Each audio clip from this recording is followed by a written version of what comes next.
शंकर भोलेनाथ की जय। शिव पुराण रुद्र संहिता 13वां अध्याय।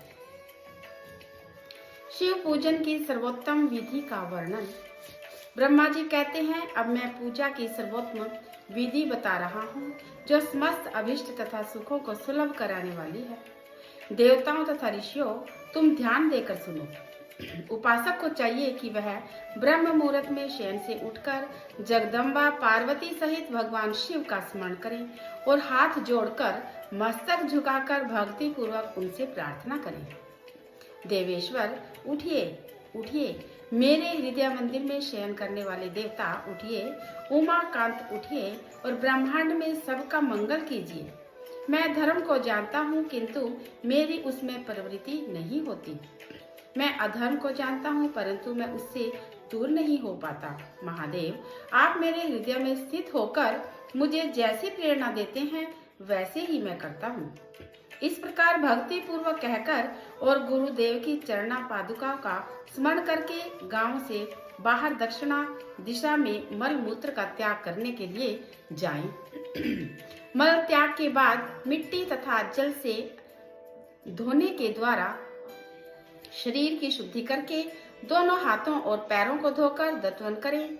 सूर्योदय होने से पहले ही दत्वन करके मुंह को 16 बार जल की अंजलियों से धोएं।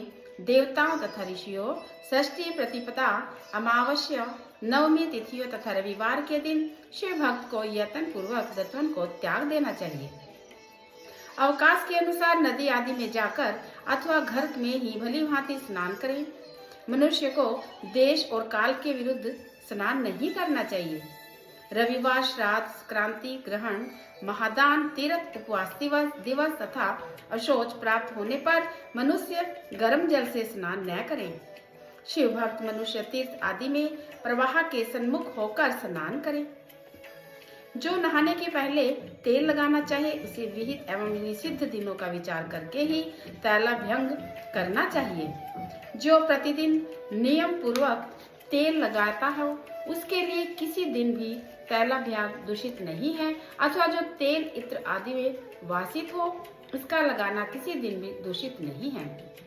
सरसों का तेल ग्रहण को छोड़कर दूसरे दिन किसी दिन भी दूषित नहीं होता। इस तरह देश काल का विचार करके ही विधि पूर्वक स्नान करें। स्नान के समय अपने मुख को उत्तर अथवा पूर्व की ओर रखना चाहिए। उचित वस्त्र का उपयोग करना कभी न करें।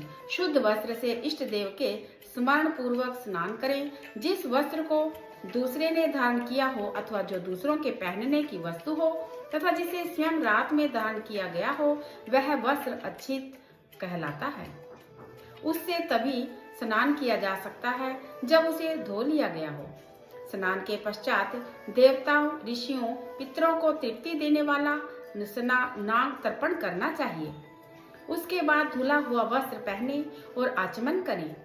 द्विजोत्तमों, तदनंतर गोबर आदि से लीप पोत कर स्वच्छ किए हुए शुद्ध स्थान में जाकर वहां सुंदर आसन की व्यवस्था करें। वह अपने शुद्ध काष्ठ का बना हुआ, पूरा फैला हुआ तथा विचित्र होना चाहिए। ऐसा आसन संपूर्ण अभिष्ट तथा फलों को देने वाला है। उसके ऊपर बिछाने के लिए यथा योग्य मृग चर्म आदि ग्रहण करें। शुद्ध बुद्धि वाला पुरुष इस आसन पर बैठकर भस्म से त्रिपुंड लगाएं। त्रिपुंड से जप, तप तथा दान सफल होता है। भस्म के अभाव में त्रिपुंड का साधन जल आदि बताया गया है।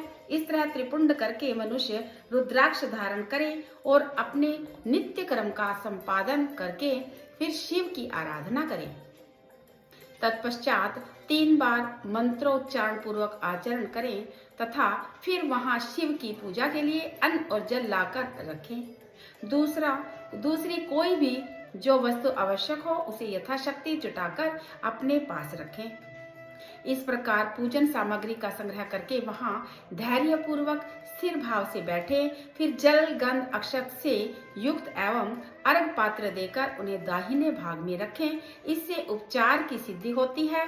फिर गुरु का स्मरण करके उनकी आज्ञा लेकर विधि पूर्वक संकल्प करके अपनी कामनाओं अलग न रखते हुए पराभक्ति से सपरिवार शिव जी की पूजन करें।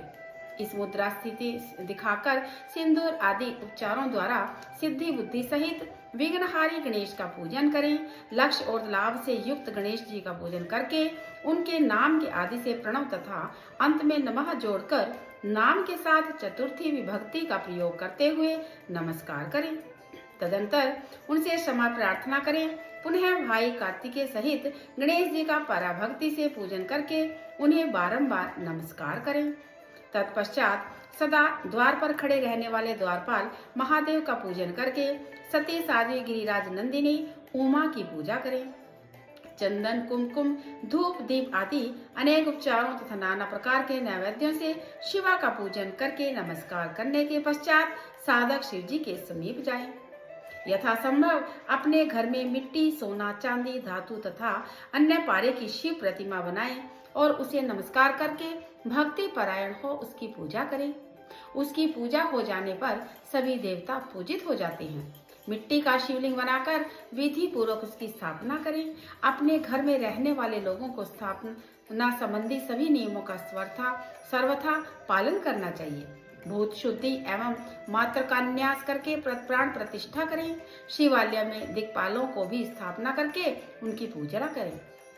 घर में सदा मूल मंत्र का प्रयोग करके शिव जी की पूजा करनी चाहिए। वहां द्वारपालों के पूजन का सर्वथा नियम नहीं है। भगवान शिव के समीप ही अपने लिए आसन की व्यवस्था करें। उस समय उत्तराभिमुख बैठकर फिर आचमन करें। उसके बाद दोनों हाथ जोड़कर तब प्राणायाम करें। प्राणायाम काल में मनुष्य को मूल मंत्र की 10 आवृत्तियां करनी चाहिए। हाथों से 5 मुद्राएं दिखाएं। यह पूजा का आवश्यक अंग है। इन मुद्राओं का प्रदर्शन करके ही मनुष्य पूजा विधि का अनुसरण करें। तदंतर वहां दीप निवेदन करके गुरु को नमस्कार करें और पद्मासन, भद्रासन बांधकर बैठे अथवा उत्तनासन तथा पर्यंकासन आसन लेकर सुख पूर्वक बैठे और पुनः पूजन का प्रयोग करें। फिर अर्घ पात्र से उत्तम शिवलिंग का प्रक्षालन करें। मन को भगवान शिव से अत्यंत अन्यंत्र ही न ले जानकर पूजा सामग्री को अपने पास रखकर निम्नलिखित मंत्र समूह से महादेव का आवाहन करें। जो कैलाश के शिखर पर निवास करते हैं, पार्वती देवी के पति हैं, समस्त देवताओं में उत्तम हैं, जिनके स्वरूप का शास्त्रों में यथावत वर्णन किया गया है, जो निर्गुण होते हुए भी गुण रूप हैं, जिनके 5 मुख 10 भुजाएं, प्रत्येक मुखमंडल में 3-3 नेत्र हैं, जिनकी ध्वजा पर वृषभ का चिन्ह अंकित है, अंग कांति कर्पूर के समान गौर है, जो दिव्य रूपधारी हैं, चंद्रमा रूपी मुकुट से सुशोभित तथा सिर पर जटाजूट धारण करने वाले हैं, जो हाथों की खाल पहनते हुए भी हाथी का खाल पहनते हुए भी व्याघ्र चर्म से ओढ़ते हैं, जिनका स्वरूप रूप शुभ है, जिनके अंगों में वासुकी आदि नाग लिपटे हुए हैं, जो पिनाक आदि आयुध धारण किए हुए हैं, जिसके आगे 8 सिद्धियां निरंतर नृत्य करती रहती हैं, भगत समुदाय जय जयकार करते हुए जिनकी सेवा में लगे रहते हैं, दुस्सह तेज के कारण जिनकी ओर देखना भी कठिन है, जो देवताओं से सेवित तथा संपूर्ण प्राणियों को शरण देने वाले हैं, जिनका मुखारविंद प्रसन्नता से खिला हुआ है, वेदों और शास्त्रों ने जिनकी महिमा यथावत गान किया है, विष्णु तथा ब्रह्मा भी सदा जिनकी स्तुति करते हैं, तथा जो परमानंद स्वरूप हैं, उन भक्त वत्सल शंभु शिव को मैं आवाहन करता हूँ। इस प्रकार सांब सदाशिव का ध्यान करते उनके लिए आसन दें, उनके पद से कर्मशः सब कुछ अर्पित करें। आसन के पश्चात भगवान शंकर का पाद्य और अर्घ दें। फिर परमात्मा शंभु को आचमन कराकर पंचामृत संबंधी द्रव्यों द्वारा प्रसन्नता पूर्वक शंकर को स्नान कराएं। वेद मंत्रों अथवा समंत्रक तथा चतुर्थ यंत्र नाम पदों का उच्चारण करके भक्ति पूर्वक यथा योग्य समस्त द्रव्य भगवान को अर्पित करें। अभीष्ट द्रव्य को शंकर के ऊपर चढ़ाएं। फिर भगवान शिव को वारुण स्नान कराएं। स्नान के पश्चात उनके श्री अंगों में सुगंधित चंदन तथा अन्य द्रव्यों का यत्न पूर्वक लेप करें। फिर सुगंधित जल से ही उनके ऊपर जल धारा गिराकर अभिषेक करें। वेद मंत्रों, सठंगों अथवा शिव के 11 नामों द्वारा यथावकाश जल धारा चढ़ाकर वस्त्र से शिवलिंग की अच्छी तरह से पोंछें। फिर आचमनार्थ जल दें और वस्त्र समर्पित करें। नाना प्रकार के मंत्रों द्वारा भगवान शिव को तिल, जौ, गेहूं, मूंग, उड़द अर्पित करें। फिर 5 मुख वाले परमात्मा शिव को पुष्प चढ़ाएं। प्रत्येक मुख पर ध्यान के अनुसार यथोचित अभिलाषा करके कमल, शतपत्र, शंख पुष्प, पुष्प पुष्प, धतूर, मंदार, द्रोण पुष्प, गुमा, तुलसी दल तथा बिल पत्र चढ़ाकर पराभक्ति के साथ भक्त वत्सल भगवान शंकर की विशेष रूप से पूजा करें। अन्य सब वस्तुओं का अभाव होने पर शिव को केवल बिल पत्र ही अर्पित करें। बिल पत्र समर्पित होने से ही शिव की पूजा सफल होती है। तत्पश्चात सुगंधित चूर्ण तथा सुवासित उत्तम तेल, इत्र, विविध वस्तुएं बड़े हर्ष के साथ भगवान शिव को अर्पित करें। फिर प्रसन्नता पूर्वक गूगल और अगुरु आदि की धूप निवेदन करें। तदंतर शिव शंकर के जी को घी से भरा हुआ दीपक दें। इसके बाद निम्नलिखित मंत्र से भक्ति पूर्वक पुनः अर्च दें। भाव भक्ति से वस्त्र द्वारा उनके मुख का मार्जन करें। अर्घ मंत्र। प्रभो शंकर, आपको नमस्कार है। आप इस अर्घ को स्वीकार करके मुझे रूप दीजिए, यश दीजिए, भोग दीजिए तथा भोग और मोक्ष रूपी फल प्रदान कीजिए। इसके बाद भगवान शिव को भली भांति उत्तम नैवेद्य अर्पित करें। नैवेद्य पश्चात प्रेम पूर्वक आचमन कराएं। तदनंतर सागों पांग तांबुल बनाकर शिव को अर्पित करें। फिर 5 बत्ती की आरती बनाकर भगवान को दिखाएं। उसकी संख्या इस प्रकार हो: पैरों में 4 बार, नाभि मंडल के सामने 2 बार, मुख के समक्ष 1 बार तथा संपूर्ण अंगों में 7 बार आरती दिखाएं। तत्पश्चात नाना प्रकार के स्त्रोतों द्वारा प्रेम पूर्वक भगवान वृषभ ध्वज की स्तुति करें। तदनंतर धीरे धीरे शिव की परिक्रमा करें। परिक्रमा के बाद भक्त पुरुष साष्टांग प्रणाम करें और निम्नलिखित मंत्र से भक्ति पूर्वक पुष्पांजलि दें। शंकर जी, मैं अज्ञान से या जानबूझकर जो पूजन किया वह आपकी कृपा से सफल हो। मूढ़ मैं आपका हूँ। मेरे प्राण सदा आपसे लगे हुए हैं। मेरा चित्त सदा आपका ही चिंतन करता है। ऐसा कहकर भगवान, हे गौरीनाथ, भूतनाथ, आप मुझ पर प्रसन्न होइए। हे प्रभु, धरती पर जिनके पैर लड़खड़ा जाते हैं उनके लिए भूमि ही सहारा है। उसी प्रकार जिन्होंने आपके प्रति अपराध किया है उनके लिए भी आप ही शरण दाता हैं।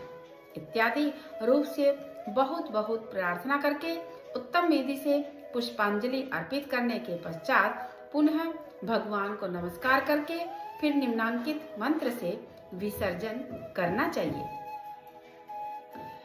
देवेश्वर प्रभु, अब आप परिवार सहित अपने स्थान को पधारे।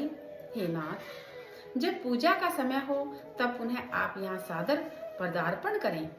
इस प्रकार भक्त वत्सल शंकर की बारंबार प्रार्थना करके उनका विसर्जन करें और उस जल को अपने हृदय से लगाएं तथा मस्तक पर चढ़ाएं। ऋषियों, इस तरह मैंने शिव पूजन की सारी विधि बता दी। जो लोग भक्ति, भोग और मोक्ष देने वाली है और अब क्या सुनना चाहते हो ये सब बताओ। बोल शिव शंकर भोलेनाथ की जय। शिव पुराण रुद्र संहिता 13वां अध्याय संपन्न। हर हर महादेव।